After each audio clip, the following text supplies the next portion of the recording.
الله أكبر. قال حدثني المثنى قال حدثنا إسحاق قال حدثنا أبو زهير عن جريبر عن الضحاك في قوله تلك حدود الله فلا تعتدوها يقول من طلق لغير العدة فقد اعتدى وظلم نفسه ومن يتعدى حدود الله فأولئك هم الظالمون. وهذا الذي ذكر عن الضحاك لا معنى له في هذا الموضع لأنه لم يجري للطلاق في العدة ذكر فيقال تلك حدود الله، إنما جرى ذكر العدد الذي يكون للمطلق فيه الرجعة والذي لا يكون له فيه الرجعة دون ذكر البيان عن الطلاق للعدة. قال الطبري لا يفسر غير مفسر إنما يذكر ويسند. القول في تأويل قوله فإن طلقها فلا تحل له من بعد حتى تنكح زوجا غيره، اختلف أهل التأويل فيما دل عليه هذا القول من الله عز وجل، فقال بعضهم دل على أنه إن طلق الرجل امرأته التطليقة الثالثة بعد التطليقتين اللتين قال الله عز وجل فيهما الطلاق مرتان فإن امرأته تلك لا تحل له من بعد التطليقة الثالثة حتى تنكح زوجا غيره، يعني به غير المطلق. وقال آخرون بل دل هذا القول على ما يلزم مسرح امرأته بإحسان بعد التطليقتين اللتين قال الله فيهما الطلاق مرتان. قالوا وإنما بين الله جل ثناؤه بهذا القول عن حكم قوله أو تصريح بإحسان، وأعلم أنه إن صرح الرجل المرأة بعد تطليقتين بإحسان فلا تحل له المصرحة كذلك إلا بعد زوج.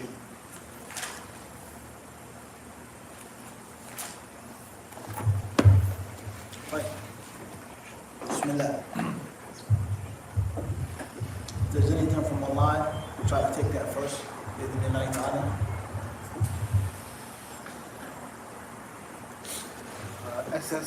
SS Chicago, Illinois. Assalamu alaikum Mufti. Are we bound to rules of buyu' in our transactions in the West, or do we default to rules of the country we're in when a minority? Bismillah. Yes and no. Certain rules you're bound to that have nothing to do with Islam directly. But if you look at most of the rules that are quote-unquote man-made rules, rules of the land, most of them agree with the teachings of Islam in general. Most of them. And there are issues and matters in which there's room. They may make a stipulation on an age, but the reason why a person has to be 18 or 21 is because of what? Rushd. Allah says is that when you sense that the orphans have rushd, then do what? Fadfa'u ilayhim, give them their money. Meaning don't give the orphan his money before he's mentally mature. So then put in a stipulation of 21 or 18 or 16 is what they consider, that's their ijtihad of who's mentally whatever. So oftentimes the different rules aren't necessarily against Allah's rules. Certain things are, for sure. Something is lawful or unlawful. But we're talking about just the general concept, okay? All right? So therefore, certain things you are bound to, rules that don't go against Islam, and other things you aren't. The rules that do go against Islam. Wallahu ta'ala alam. BB from Lower Maryland. There's a masjid 5 minutes away from my job and 20-minute walk, 1.1 miles away. Am I obliged to answer the call of salah when I'm working? 20-minute walk? 20-minute walk, about 1.1 miles away. No, you aren't obliged. If you go, it's a virtue, but it isn't mandatory. Wallahu a'lam. AH Queens, New York. Is red wine vinegar haram or makruh?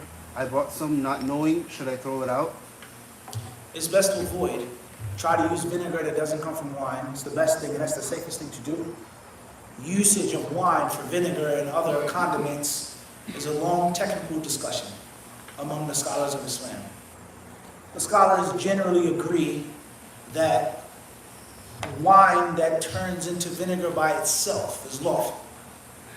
But they differ on the systematic, intentional transformation of wine into vinegar.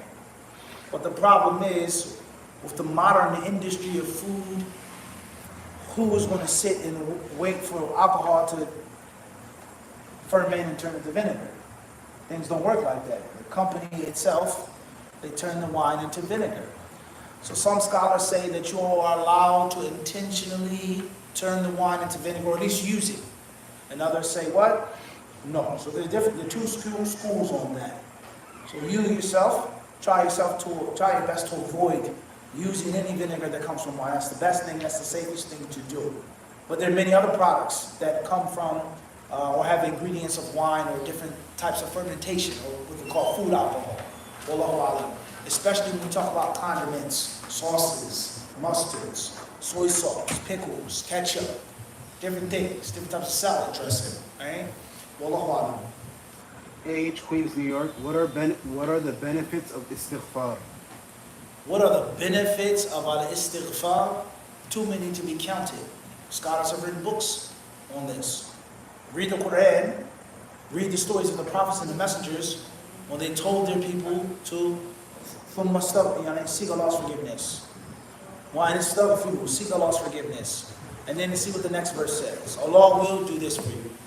Send down the rain, increase your wealth, protect you, give you a good life, so on and so forth. Alright? And of course, one of the greatest benefits of istighfar is following the sunnah. The Prophet ﷺ was abundant in his istighfar. So many times, 70 or 100 times, he would sit down, he would sit in the majlis, and they would hear him say, astaghfirullah, astaghfirullah, astaghfirullah. And he was shocked what you read when you find the scholars explaining this hadith. Why did he seek Allah's forgiveness so many times daily? Some scholars explain that the Prophet ﷺ thought and felt that when he was busy looking after the people's needs, when he was busy distributing the spoils, taking care of the orphans and the widows, some scholars said that he thought that he was being preoccupied from Allah's dhikr.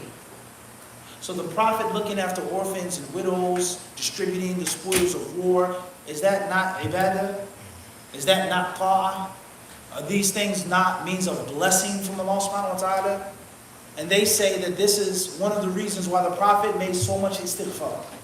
So that was what the Prophet was doing. When he felt the need to make istighfar, then imagine one phone conversation. How much gossip, backbiting, tailbearing that I make. We're talking about useless stuff. Sports, politics, jokes, this one and that one. Let alone haram stuff that we do on a daily basis. So istighfar is the sunnah of the Prophet ﷺ. And no doubt istighfar brings you peace of mind. And it allows your spirit to feel light and easy. Versus you feeling heavy and weighed down by those sins. And being far from Allah subhanahu wa ta'ala. There are many, many other benefits of al-istighfar. Wallahu ta'ala alim. SS Chicago, Illinois. Are there hadith guidelines in Islam in regards to ethics of suppliers? For example, if you own an Islamic clothing business, but source materials from China. Of course there are hadiths that talk about the guidelines of retailers and wholesalers and producers and people who are those who are behind the industry, of course, as we just explained, buying and selling. Of course there are. But what's wrong with buying from China? Many times, many people think that an issue is an Islamic issue, when in reality it's a political issue. Okay? And don't, as we've explained before, never ever underestimate the power and the influence of politics. And different muftis that give fatwa, we have nothing but the best thoughts for them. We think good of them, we learn from them, we benefit from them. But never be that naive to think that they aren't human beings and that they don't live in a country that sponsors them and takes care of them and looks after them. And at best, a political leader is going to, give a little nudge. Or can you, at best, let alone say this. Don't say this. I myself, from my little knowledge, my little life experience, and a few places that I've been to masjids in which they'll tell you before you do the khutbah, hey, don't talk about this. Whatever you do, don't mention this word. Whatever you do, don't talk about politics. Well, nothing. I've been to masjids in which the owner of the masjid or the main guy of the masjid will tell you before the khutbah, please don't speak about politics. Don't mention this. Don't say this. So if it's me, this little small French fry in a pot of grease, imagine those big baked potatoes, those loaded potatoes, huh? With the sour cream and chives. Imagine that, huh? Those really big shots, right? How many people are in their ear and in their corner telling them, you better not say anything about this. Or he's the bad guy. In China, they're the bad guys. The communists are the bad guys. Or Saddam Hussein, he's the bad guy. But this other leader, this one, he's what? Shh. It's a reality. So oftentimes, these different fatwa, they're based off of political gain, right? So be careful, be mindful, right? And the same applies to medicine. Medicinal marijuana is haram, of course. But not Percocets. Molly Percocets is what? That's all right, right? You can take this one, Xanax, whatever, that's totally fine. But not this. You get the one trying to make. Who said that was the law's ruling? That pills are lawful and this is totally wrong. Who said that? The FDA? This board of scholars? So you get the point I'm trying to make? Be careful. Allahu MM, New York, New York. Assalamu alaikum, our Sheikh. May Allah forgive you, honor you, and elevate you. A Muslim employer allows all of his employees time to pray at work. He has some concerns and is seeking guidance in how to find balance in it. Number one, is it permissible to allocate a brief period of 5 minutes for employees to fulfill their prayer obligation, to ensure they meet their religious duties while minimizing work disruption? Number two, a situation involves a remote employee who resides near a mosque but cannot hear the call to prayer. In the event of a work-related emergency during congregational prayer time, would it be acceptable for the employee to attend to the emergency first and then perform the missed congregational prayer? Kindly share your wisdom for an employer who aspires to uphold righteousness yet faces challenges in reconciling spiritual commitments with the demands of managing and expanding a business. Number four, what is obligatory upon a Muslim employer to know? Okay, thank you very much for the question. That's a beautiful thing. You try to, this is on behalf of someone, or this is the actual employer? No, this is on behalf of a Muslim employer. Muslim. Okay, all right, so I understand. First and foremost is give them 10 minutes. 5 minutes isn't enough time. You need to wudu, you need to pray, and they should be a lot of time to make their sunnahs before and after. Dhuhr, Asr, whatever, give them 10 minutes, that's number one. Number two is realize that spirituality is always king for a Muslim.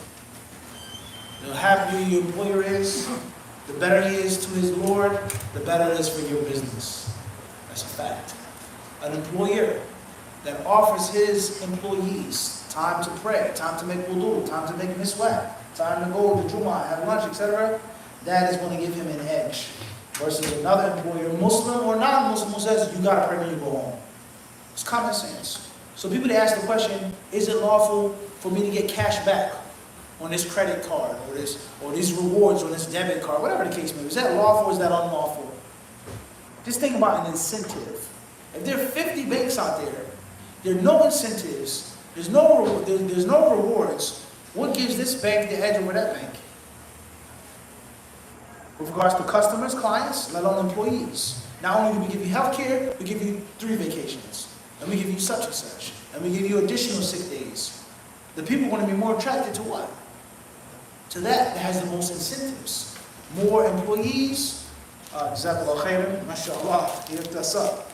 Our sense of salams on that. Jazakallah khairan. This is the new generation of tea, huh? They call this boba tea, what's it called? Boba tea. Boba tea, huh? What flavor we got tonight? Strawberry and classic milk black tea. Classic milk black tea and strawberry. Strawberry jasmine. إلى أبي رمضان ها الشيخ مفتي ما شاء الله من طلبك مختار إسماعيل علي وكأسا دهاقا ما شاء الله جزاك الله خيرا. May Allah Azza wa Jalla allow your cup to be full of paradise. Shukran. You as well, Denise. جزاك الله خيرا. Al-Muhim is that if you look after your employees' needs and wants, in most cases they're going to be happier employees. If they're happier, then they're going to work better. And they're going to be more devoted, and they're going to make you more money. So it's just common sense. And it is from a Muslim getting the dunya while going after spirituality. That's how things work. You marry a woman for her deen, you get the dunya as well. Why can that, right? So that's first and foremost. I think 10 minutes is best. Of course, there are rules, there are regulations. You're not going to allow people to just sit and talk, smoke cigarettes, play with their phones. No, it's time to pray. The moment you're done praying, you go back to work. All right? As far as one who has a work-related emergency, is it allowed for him to miss the congregation, so on and so forth? All of the employees don't have to pray all at once. If you have to make more than one congregation, you make more than one congregation. If all of them go, one stays behind to make sure this is okay, the others pray sunnah with him, his follow, that's fine as well. So there's several different ways that you can maneuver and get around some of these presupposed difficulties and obstacles at the workplace. If you want to pray on time, and you want your employees to pray on time, and you want to make Jummah on time, you want them to make Jummah on time, wallahi, Allah will make it easy for you. Inshallah, Allah will make it easy for you. There will be so many different ways and avenues that will open up for you as long as you have the sincere intention. And most people, they find difficulty because they make excuses because they lack sincerity. You're really not keeping it real. You really don't want to pray. You're just making an excuse, and you find a convenient excuse to lay on. All right? Wallahu ta'ala, if you need further details or further clarification, rather I would advise you to book a Zoom meeting in which you can lay out your business in detail, and I can try to give you a little knowledge and wisdom that I have in detail, right? During a structured time. Wallahu ta'ala a'lam.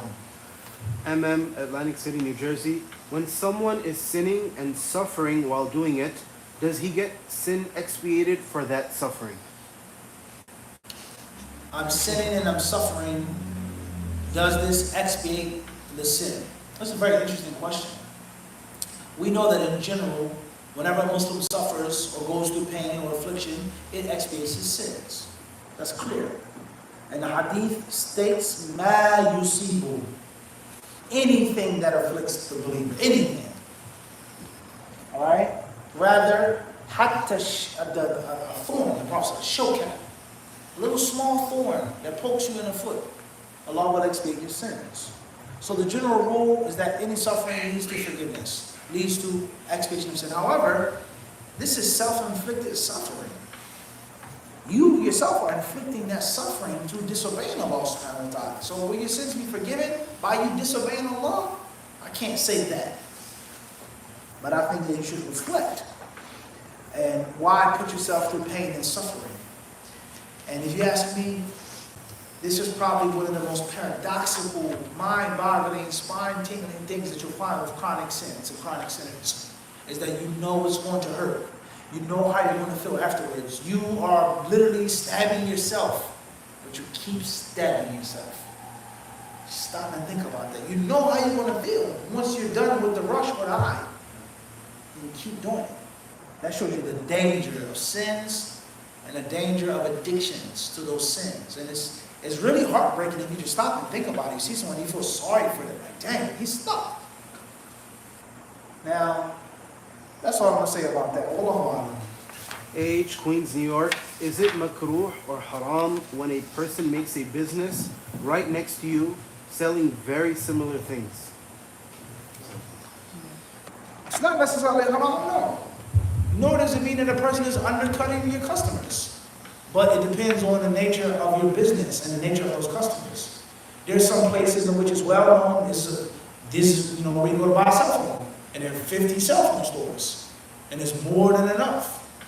And there may be a small little store in which you've had clientele for a long period of time. And when someone plants themselves right next to you, selling the same thing, cheaper, inferior quality, these are based off of intention. Wallahu a'lam. KB, Montreal, Canada. Assalamu alaikum. I am planning to read your book, The Way of the Disciple, inshallah. The little icon on the left came to my attention. Can you explain to me the significance? Jazakallahu khairan. May Allah make it a benefit for you. The little icon on the left, in general, it was the signature of the artist, the calligrapher. As I said, I got that logo designed when I was in Seattle, Washington a few years back on the West Coast. And I saw it in the marketplace and I asked him to write the word disciple for me. And that's his little stamp, his little signature. Alright? That's the tafsir of the Zahir. As far as the inner, the batiniya, right? The inner secrets. The end of mysticism, we can't give that to you in a live stream. Wallahu alam. AS London, UK, is it advisable to get legal action against someone doing major slander on you to a point that it is dangerous? Yes, it is. It's lawful to take a Muslim to court for slander, for defamation, character assassination, for sure. SC Waldo, Florida, can you perform salah on a raised platform or unleveled ground, etc.? I've been praying salah in my semi-truck. There's nothing wrong with praying on a raised platform. There's no prohibition of that. Best to pray on flat ground, but it's not prohibited to pray in the back of a truck or on top of something, as long as the rest of the conditions are fulfilled. Wallahu alam. JF, Grand Rapids, Michigan. Question about Qadr. If everything is decreed, what is the point of doing any good deeds? If everything is decreed, then what is the point of doing good deeds? The decree is a mystery. We don't know what's decreed until we try, until we strive. And we've been commanded to strive to do good. When something is easy, when something is facilitated, when something happens, we know it was meant to be. When something is very difficult, something is unfeasible, when something doesn't happen, you know you really, really, really wanted it, you know that it wasn't decreed. So you are commanded to believe in the qadr, submit to the qadr, but you're also commanded to strive and to fight and to do that which pleases Allah subhanahu wa ta'ala. Wallahu ta'ala. MS, Gatineau, Canada. Assalamu alaikum. How can I not reply back when people say hurtful things? I can't help over-explaining myself to try to convince the person that they are wrong about me. It's draining. You have the answer. It's draining. Why keep draining yourself? Khalas. They're not going to believe what you say. Most people have already made up their minds about others. Unfortunately. Through stereotypes, prejudice, bigotry, or family members, people actually know you. But most of us have been so conditioned, when I see you, I've already made up my mind about you. You have a beard, you have a throat. You're this and you're that. You're knowledgeable. You have fair skin, you have dark skin. You're short, you're small, you're this, you're that. I've already made up my mind about you. Right? You see an attractive woman. Oh, she's stuck up. She won't respond to me. She won't say anything to me because she's pretty and beautiful. Their mind is already made up. And most times people will know when you say something, she'll be like, oh, thank you. How are you doing? And just like that. So you can never ever go judge a book by its cover, right? So most people have already made up their mind about others. So someone thinks this about you, you've explained it, it's not true, I didn't say this, I don't know. We're sticking to the story. Why keep dealing with people like that? Who have full cups. Wallahu a'lam. TS Windsor, Ontario. What would make a product haram to sell? I sell a wide range of consumer goods, and sometimes it's hard to know. What will make a product haram to sell? There are specifics and there are general guidelines. Specifics are mentioned in Kitab and Sunnah. You cannot sell the flesh of swine, period. And many scholars want to say that which is included in the flesh is skin, is fat, is byproduct, is bones, is hair, etc. Anything pertaining to alcohol, haram. Anything which is poisonous and venomous, haram. Anything which is an idol or some type of icon, haram. These are specifics mentioned in Book of Sunnah. And as far as the general things, then there are going to be general prohibitions, that which is khabith, filthy and foul. That which is harmful. And of course that's subjective from person to person. Some people say marijuana is haram, and so is caffeine. Say caffeine is a drug. It harms people, it's addictive, it causes you to be shaky and jittery. It does this to your body. It's subjective. Processed sugar. Somebody may say that's what? Haram. Selling meat that is GMO meat, or it's so subjective. But the general guideline, you aren't allowed to sell that which is khabith, filthy and wicked. The general guideline, you aren't supposed to monopolize things, etc., etc. So you have to learn. Wallahu a'lam. 18, Nairobi, Kenya. What is the ruling on a person saying Allahu Akbar and the people around him said Allahu Akbar when something happy happens like someone became a Muslim? There's nothing wrong with saying Allahu Akbar at a time of happiness or amazement or excitement. That's totally fine. That's a sunnah, rather. T.S. The Windsor. problem is what people do today when they say Takbir, Takbir, Takbir. That's the problem. So you just want to fight, you just want to gain, some person just became Muslim, say Allahu Akbar. And the rest of the people, they get excited, they say what? Allahu Akbar. You feel the energy, Allahu Akbar. And people say what? Well, Hakadah. That's fine. But saying Takbir over and over again in that way, in that manner, that's a different story. Allahu Akbar. T.S. Windsor, Ontario. How do you rectify the heart and make it upright? How to rectify the heart and make it upright. It's a daily struggle that we're all fighting, including and starting with myself. All of us. Every day we wake up trying to rectify our hearts, our souls, trying to save ourselves, our souls from Allah's anger, from Allah's wrath. مَا الْمَسْئُولُ عَنْهَا بِعَلَمٍ مِنَ السَّائِلِ. The Prophet told Jibreel, the one who is being asked has no more knowledge than the one who's asking. In general, I would advise you to read the books of Shaykh al-Islam Ibn al-Qayyim, rahimahullah ta'ala. Wallahu a'lam. KB Montreal, Canada. Assalamu alaikum. What is the wisdom behind reading an atlas? Wisdom behind reading an atlas. I would guess that there are many wisdoms. Just because I do something doesn't mean that it's wise. I do many foolish things. I try my best to minimize and limit foolish things on camera. That's a fact. Regardless of my life or my shortcomings, I try my best to lead by example, a good example, and hide my blemishes and shortcomings. Reading an atlas is like looking at a map or a globe. Whether you're a flat earther or a round earther or whatever, globe, obviously. What's important is looking at the countries, whatever your aqidah may be. Alright? Al-Muhim is that it allows you to look at Allah's earth from that which is known to man from Allah's earth.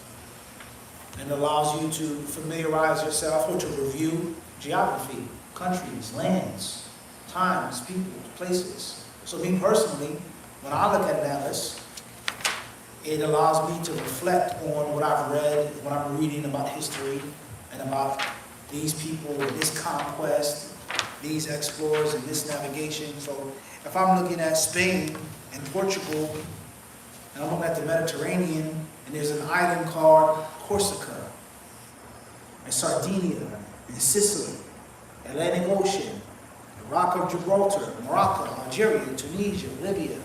How many different things I can train my mind to immediately process. Apple, back in the IBM, right? So right now, I can think of literally 1,000 things. Spain, religions, races, wars, countries, products, languages, right? Morocco, Algeria, Mediterranean system.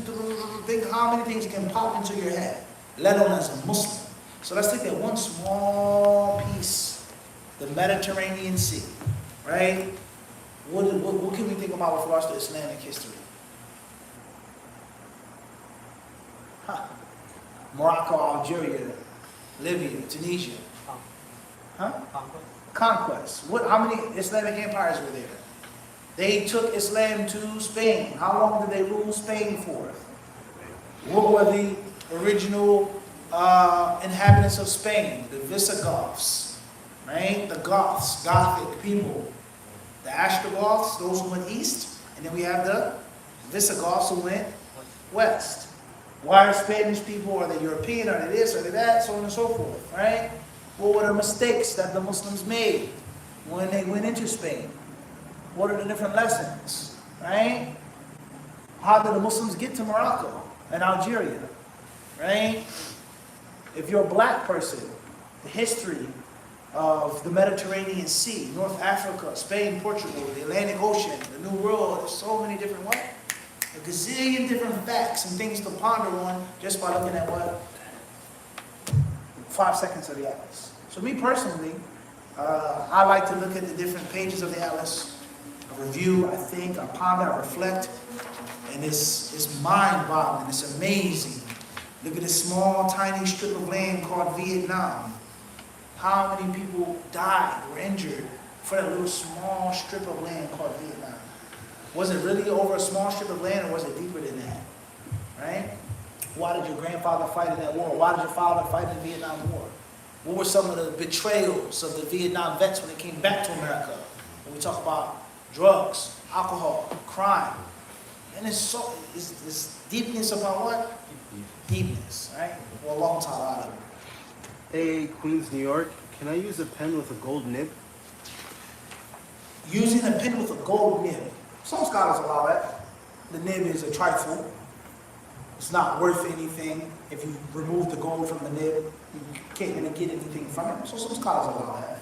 Well, long time out of it. FA Ontario, Canada. I've been researching the issue of niqab and jilbab for a while, especially from a tafsir perspective. I'm confused on whether the jilbab is only obligatory or sunnah. Okay? My advice to you is wear the niqab, cover your face and hands. Tafsir, hadith, fiqh, the schools, the madhabs, 4 imams, Malik said this, Abu Hanifa said that. If you have the ability to cover your hands and the face in front of non-mahrams, why not? It's a good thing to do. Whether it's mandatory or not, it's a good thing. It's a virtuous thing. And common sense, the center of a woman's beauty is her face. That's a fact. Her hair is nice, her this is nice, it's part of her body, but her face is the center of her beauty. So why wouldn't you cover that? Why would you have the center of your beauty being showcased? First thing that you notice oftentimes from a person is a person's hands. It's a fact. What could be better than a woman's hands? A woman's delicate fingertips. Cover your hands. Why not? It's the best thing to do. Can't lose by doing that, right? Is it obligatory or not? That's a different story. That's a different discussion. But if you can do it, why not? Bismillah. Seek closest to Allah. Do those extra virtuous deeds. Wallahu a'lam. EB, Laurel, Maryland. Advice on how to fight OCD about impurities from shaitan in regards to touching things and in wudu. We'll stop here tonight. Allah subhanahu wa ta'ala surely knows best, and with him is all success.